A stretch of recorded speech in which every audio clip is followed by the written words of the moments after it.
Eu falei para ele que eu conheço ele bem de vista, já tenho memória dele, mas não me lembro de onde. Enfim, irmão de igreja é assim, né? A gente se conhece em todos os momentos, em todos os lugares, porque são muitos eventos. Que Deus possa usá-lo, tá? Grandemente, para que essa igreja saia ricamente abençoada. Amém?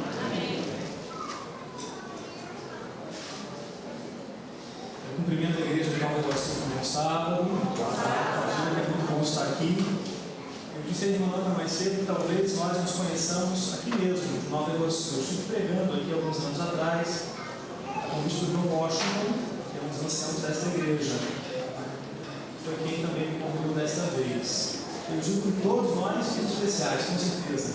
Porque assim não for, a Cristo não teria por nós, dando seu sangue precioso, cada um que está aqui. Tá?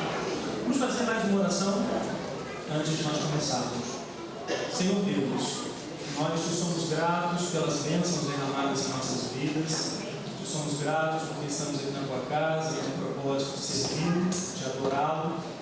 E pedimos que o teu Santo Espírito acampe aqui ao nosso redor, para que nossas vidas possam ser tocadas pela tua mensagem, pelos escritos que inspiraste os profetas, os apóstolos, a deixarem registrados neste santo livro que deve ser nosso guia na vida terrena. Seja com aqueles que nos visitam, com os nossos amigos que estão aqui conosco, que possam também se sentir tocados pelas mensagens cantadas, faladas nesta manhã. E isso pedimos no doce nome de Cristo, a quem muito amamos. Amém. Bem, irmãos, não por acaso nós vamos tratar hoje de uma mensagem bem cristocêntrica. E eu tratarei de um autor bíblico, um personagem bíblico que estudamos nos últimos dias, o apóstolo Paulo. Nós estudamos nesta semana, na nossa lição da Escola Sabatina, este importante arauto das mensagens de Deus. E nós vamos tirar algumas lições diferentes dessas que nós já estudamos, algumas lições da sua vida, e ver em que medida o exemplo de Paulo pode ser uma inspiração para as nossas ações como cristãos, como aqueles que amam a Cristo. Eu gostaria que todos abrissem suas Bíblias na carta que Paulo escreveu aos Romanos, no capítulo 15. Carta de Paulo aos Romanos, capítulo 15, verso 19.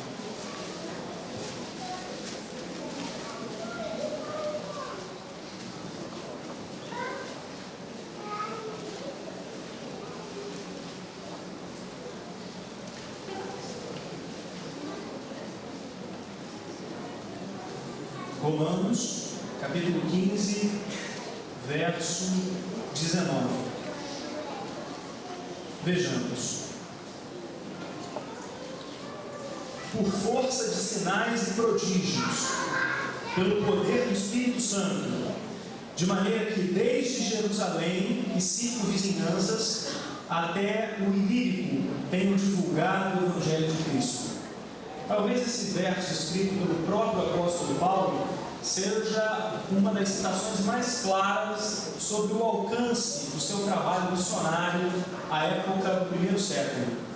Paulo, ele foi com certeza o maior promotor do cristianismo no início da era cristã. Foi aquele que, uma vez transformado por Cristo, entendeu que deveria ser um portador das boas novas do Evangelho. Esse verso nos diz que desde Jerusalém, no Oriente Médio, até o Ilírico, que é um nome dado para uma das regiões da Europa do Sudeste, por toda essa extensão, Paulo proclamou o Evangelho eterno. E Paulo era uma figura muito interessante, por várias razões. Em primeiro lugar, porque ele nunca deixou de medir esforços para que o seu trabalho fosse um trabalho eficaz. Ele se organizava como podia para alcançar o maior número de gentios, para mostrar às pessoas quem era o Salvador da sua vida. Paulo, ele tinha ideias grandiosas, era um sujeito visionário, que enxergava além do seu tempo, que fazia coisas inéditas em prol de algo que ele entendia como importante para a sua vida e para a vida daqueles que ele amava. Paulo fundou igrejas como missionário, mas não fundou igrejas em quaisquer lugares. Paulo fazia um estudo preliminar dos locais onde as igrejas cristãs deveriam ser fundadas. E geralmente eram locais que ficavam próximos a grandes portos e ao longo de algumas importantes estradas. Ele fazia dessa maneira porque entendia que essas igrejas deveriam ter um efeito multiplicador. Junto dos portos, as igrejas, elas permitiriam o contato com os estrangeiros, com aqueles que viajavam. E essas pessoas, uma vez convencidas de quem era Cristo, levariam essa mensagem para além-mar, para locais mais distantes. Junto das estradas, a ação de Paulo em construir igrejas era para que as pessoas tivessem maior acessibilidade aos locais de oração, às casas de oração. Paulo era um grande estrategista. E Paulo, ele nem sempre agiu dessa forma. Nem sempre ele foi um grande promotor do cristianismo. O Novo Testamento nos mostra que antes de Paulo ser um grande missionário, um grande arauto das mensagens de Cristo, ele foi, por incrível que pareça, um perseguidor de cristãos. Paulo, por muito tempo, perseguiu os cristãos. Ele foi ao encontro dos cristãos para penalizá-los por suas ações. A Bíblia nos diz que ele ia contra os santos do Altíssimo, até que certa vez, indo para Damasco, ele encontrou o Salvador e viu Cristo, e isso transformou, isso mudou sua vida, isso transformou sua rotina. Obrigado. Isso criou uma operação sensível na sua vida. E agora, o mesmo empenho que ele tinha para perseguir os cristãos, o que ele entendia naquele momento como algo correto, adequado, necessário por conta da sua formação judaica, agora ele convertia todo esse esforço, toda essa energia para divulgar aquele que ele antes perseguia, aquele que ele antes condenava e dizia que era um sujeito ilegítimo. A vida de Paulo é uma vida espetacular. Nós não vamos ler, mas em sua carta aos Coríntios, ele escreveu que, sendo livre, fez-se escravos de todos, a fim de ganhar o maior número possível. O verso 19 do capítulo 9 de 1 Coríntios. Ele fez-se fraco para com os fracos, a fim de ganhar os fracos. Paulo também fez-se de tudo para com todos, com o fim de, por todos os modos, salvar alguns.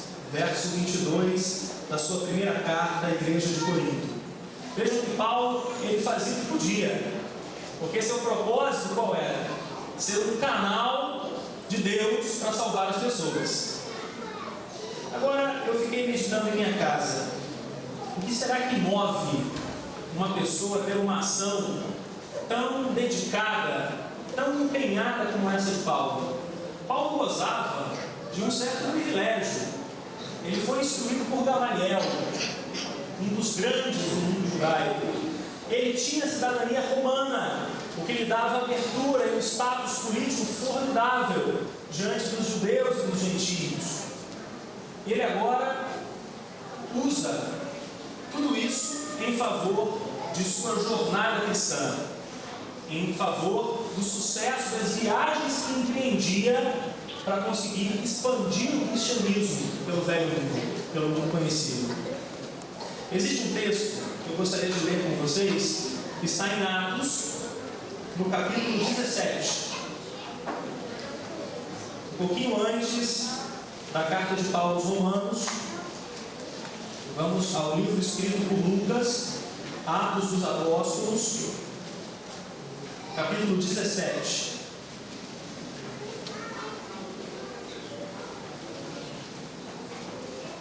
Atos, capítulo 17, a partir do verso 16.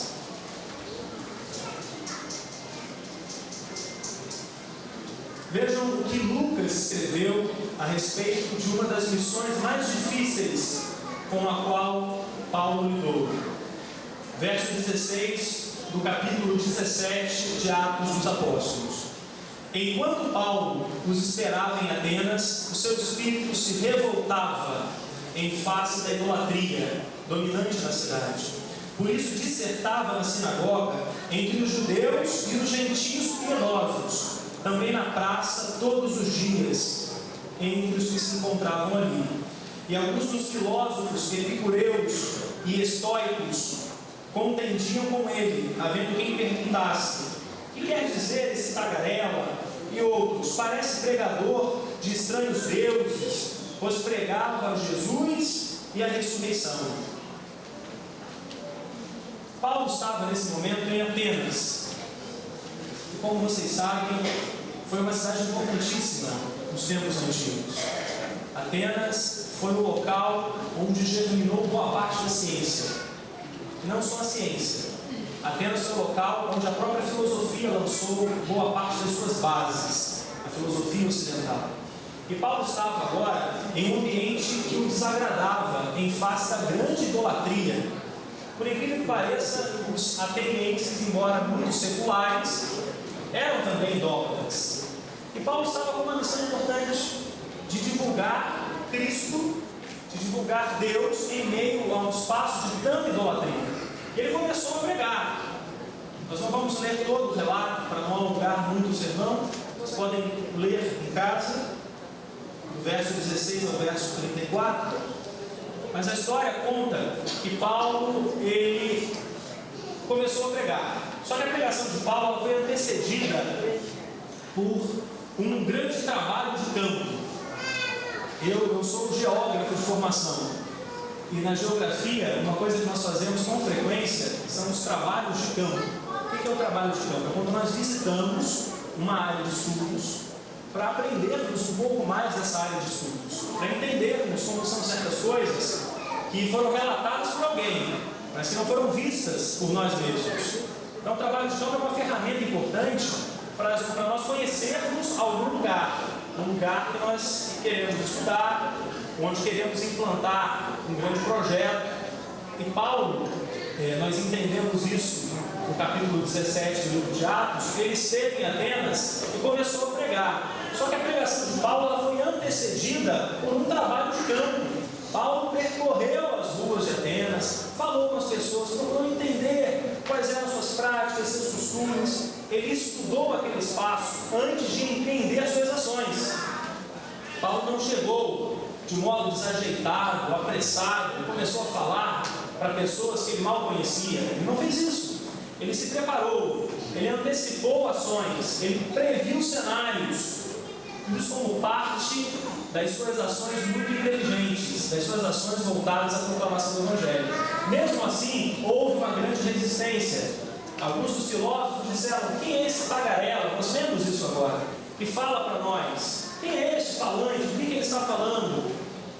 Mas Paulo não se aquietou diante de alguma resistência encontrada entre os atenienses.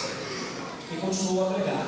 E à medida que pregava, o relato continuou dizendo, Paulo falava assim: olha, eu encontrei uma estátua aqui, onde está escrito ao Deus desconhecido, mas saibam o seguinte: eu sei quem é esse Deus que vocês cultuam, ele é o Deus Altíssimo.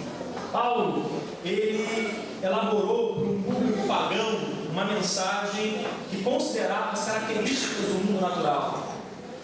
Paulo, ele citou no seu discurso, como vocês poderão ler depois do verso 28, alguns autores pagãos. Paulo, ele teve dificuldades, como nós temos nessa vida, mas ele foi persistente, perseverante, e assim alcançou o sucesso.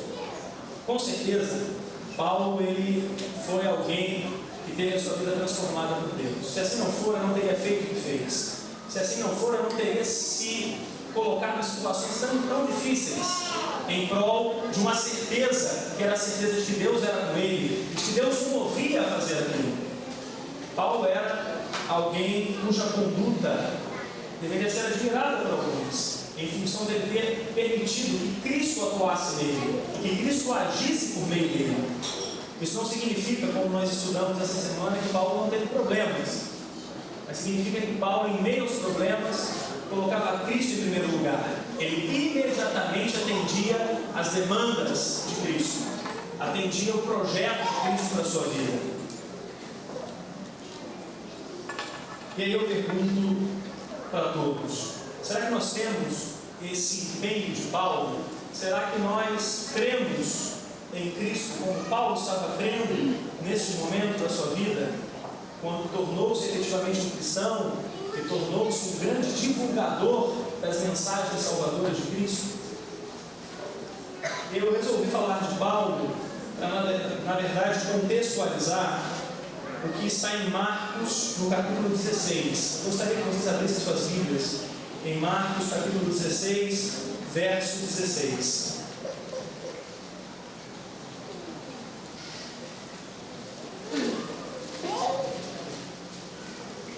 O segundo livro do Novo Testamento, Marcos, capítulo 16, e no verso 16. Tudo que foi dito até aqui é para nós refletirmos um pouco com base na história de um importante personagem bíblico nesse pequeno verso. Pequeno em seu tamanho, mas grandioso em sua mensagem. Diz assim: quem crer e for batizado será salvo. Quem, porém, não crer será condenado. Eu estive pensando em casa, o que é crer em Cristo? O que é crer? O dicionário, ou os dicionários de modo geral, apresentam vários significados para a palavra crer, para o verbete crer. Acreditar, ter firme convicção em alguma coisa, ter fé em alguma coisa. São sinônimos do que é crer. Crer não é apenas ter imaginação de que algo é de alguma maneira. O crer, escrito no verso 16, no capítulo 16 de Marcos, vai muito mais além do que ter ideia de alguma coisa. Nós sabemos que até Satanás crê. Não crê? Crê. Mas isso não dá a ele condição de se apropriar do sacrifício de Cristo. A crença, no sentido de nós imaginarmos alguma coisa, simplesmente, ou de termos alguma confiança tênue em alguma coisa, isso não basta. Isso não nos dá a condição de receber o dom gracioso de Cristo, a sua salvação eterna. A crença de que fala este verso que nós lemos é algo que nos move à ação.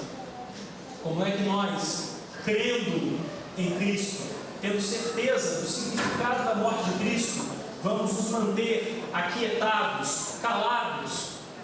Como é que nós vamos enterrar uma importante mensagem assim? A crença e o batismo que segue a crença devem nos levar à ação, devem nos levar à ideia de que nós temos que compartilhar o amor que abunda em nós, como fez Paulo. O mesmo esforço que Paulo tinha para perseguir os cristãos, ele teve depois para tentar salvá-los. Vejam que coisa contraditória. Isso é a sinceridade, isso é o significado do crer efetivamente. Crer não é somente ter uma vaga ideia de alguma coisa, mas é lutar com todas as forças para que aquilo que nós sabemos que é uma verdade possa ter significado em nossa vida, mas na vida dos outros também com quem entramos em contato. Isso movia Paulo, essa percepção o fazia agir todos os dias da sua vida. Não importava onde ele estivesse, se ele em algum momento tivesse certeza de que deveria agir de alguma maneira, já que aquela era a vontade de Deus, ele fazia. Ele se movia, mesmo quando sabia que humanamente o que estava fazendo poderia trazer riscos à sua própria vida, ele mesmo assim fazia, porque tinha certeza de que Deus era com ele e de que ele não podia ficar calado diante de uma mensagem tão importante, tão relevante para a vida da humanidade. Um pastor famoso, ele certa vez escreveu algo que é muito profundo. Ele diz o seguinte: que muitos teriam considerado um privilégio, vejam, ter soprado o fole para Handel. Vocês já ouviram falar em Handel? Autor daquela música Aleluia, que é muitíssimo cantada. Para muitos seria um privilégio segurar o fole daquele grande músico. Ter levantado um pincel caído para Michelangelo, para muitos seria uma situação de orgulho, de satisfação. Para muitos, ter segurado o telescópio para Cristóvão Colombo, o conquistador das Américas, teria sido algo fantástico. Já pensaram Colombo chegando ao continente americano, que até então era um mundo desconhecido, pelo menos pela historiografia oficial? Já pensaram estar ao lado daquele grande conquistador, daquele grande homem visionário, segurando a sua luneta, quando ele avistava as terras da América Central? Já imaginaram? Para muitos isso seria um privilégio extraordinário. Muitos talvez até dessem sua vida por uma experiência como essa. E esse pastor continua: para muitos seria um privilégio ter levado a mala de Shakespeare. E ele conclui: se homens consideram uma honra prestar algum serviço humilde para os grandes heróis do mundo, que distinção nos dá a oportunidade de servir ao Salvador dos homens? Não é? Trocando para a nossa experiência contemporânea, para muitos seria um privilégio posar ao lado do chefe de Estado, receber talvez em sua própria casa, o presidente do país, ou o presidente de uma outra nação muito poderosa. Talvez seria muito aconchegante termos alguém que publicamente tem uma grande projeção. Mas se isso para a gente tem significado e valor, qual deve ser o valor de nós sermos ministros do grande Salvador do universo? Que significado isso precisa ter para a nossa vida? Eu tenho certeza de que Paulo, que nasceu e viveu inúmeros séculos antes desse pensamento ter sido escrito, ele tinha convicção disso. Ele era alguém que tinha alguma importância no meio romano. Talvez ele tenha estado ao lado do imperador em algum momento, não sabemos. Mas para ele o que significava acima de tudo era servir o seu Salvador, era ser promotor das mensagens que transformaram sua vida e que ele sabia podiam transformar a vida de muitos. Ele não podia se calar diante disso. E isso o movia a cada dia. Isso o fazia deixar o seu conforto de casa, o conforto dos bancos da igreja, para ir ao mundo chamar aqueles que não conhecem a Cristo, ou que um dia o conheceram e pelas razões, pelas vicissitudes da vida o deixaram. A nossa vida, quando transformada por Cristo, ela deve nos fazer agir. Muitas vezes nós resistimos à mensagem de Cristo. Nós nos convertemos, deixamos nosso cristianismo enfraquecer, nós nos acomodamos. Isso não é bom para nós. Não é bom. Quando nós anunciamos as mensagens de Deus, isso, acima de tudo, traz benefícios para a nossa própria vida. Vejam o prazer de nós termos uma vida transformada, de nós estarmos livres da condenação do pecado. Vejam que maravilha fazermos com que outras pessoas tenham também essa percepção e essa experiência na sua vida terrena. É uma coisa extraordinária, fantástica. Existe um verso, escrito também por Paulo, na segunda carta aos Coríntios. Eu gostaria que todos abrissem suas Bíblias na segunda carta aos Coríntios, no capítulo 4 e no verso 18. A segunda carta aos Coríntios, no capítulo 4 e no verso 18.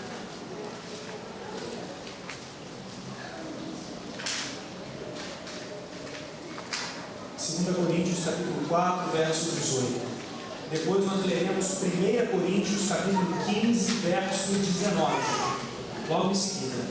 Então, ao primeiro verso de 2 Coríntios 4, nós lemos o seguinte: não atentando nós nas coisas que se veem, mas que não se veem, porque as que se veem são temporais. Poderíamos traduzir até como são passageiras. E as que não se veem são eternas. Vejam a profundidade da mensagem escrita por Paulo. Não atentando nós nas coisas que se veem, mas nas que não se veem, porque as que se veem são temporais e as que não se veem são eternas. Voltemos agora um pouquinho, algumas páginas, para a primeira carta de Paulo aos Coríntios, no capítulo 15 e no verso 19. Algumas páginas apenas. 1 Coríntios 15, 19. Se a nossa esperança em Cristo se limita apenas a essa vida, somos os mais infelizes de todos os homens. Esses dois versos que Paulo escreveu, inspirado pelo Santo Espírito de Deus, são muito profundos. Em primeiro lugar, nos permitem fazer a seguinte reflexão: será que eu estou fundando os meus objetivos, as minhas metas, só a este mundo terreno e passageiro?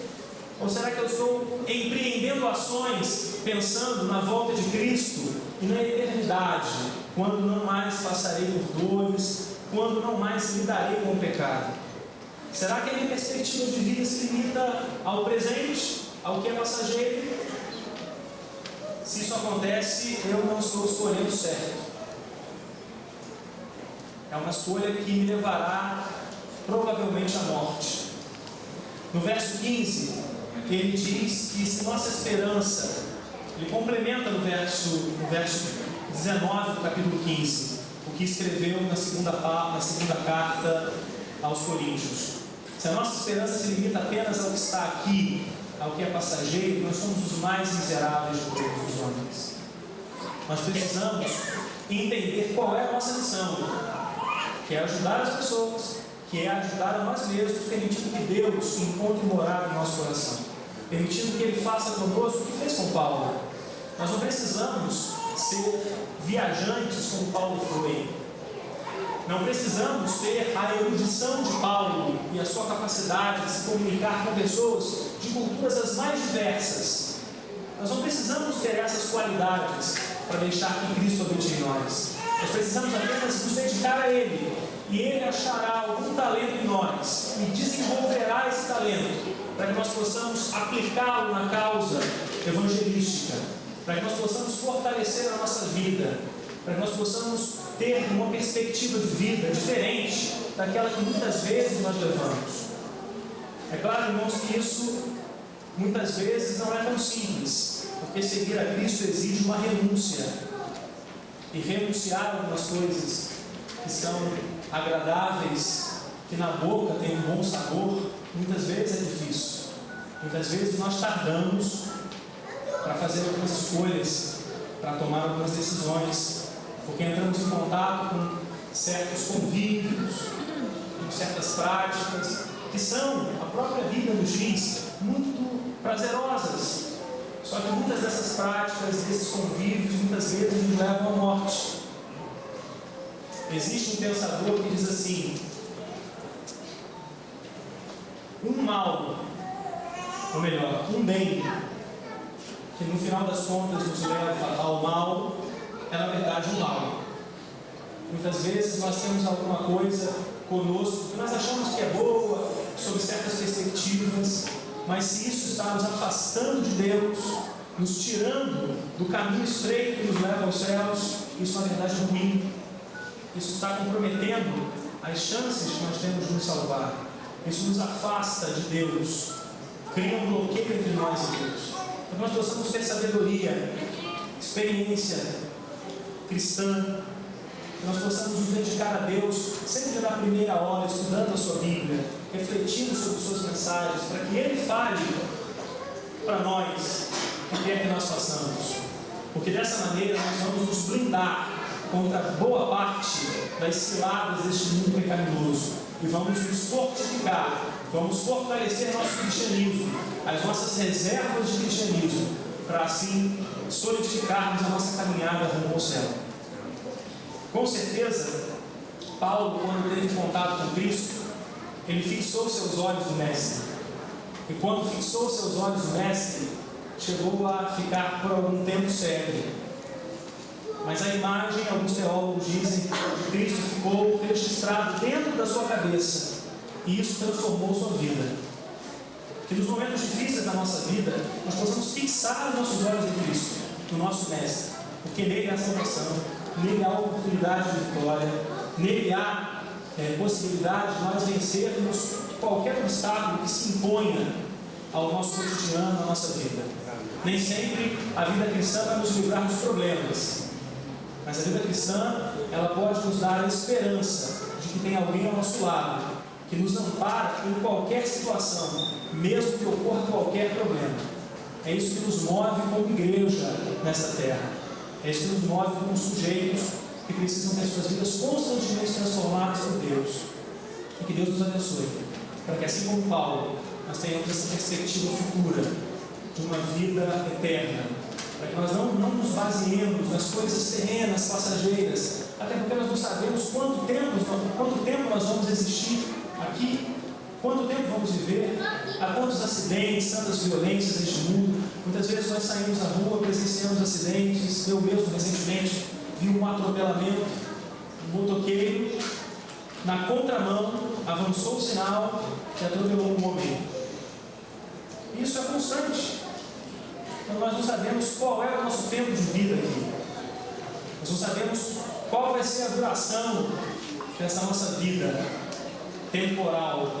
Mas sabemos que há algo atemporal que nos espera. Isso sim deve ser o que orienta a nossa ação, o que orienta a nossa prática cristã, o que orienta a nossa tomada de decisões enquanto servos de Deus Altíssimo. Que Ele possa nos abençoar nessa manhã. Amém.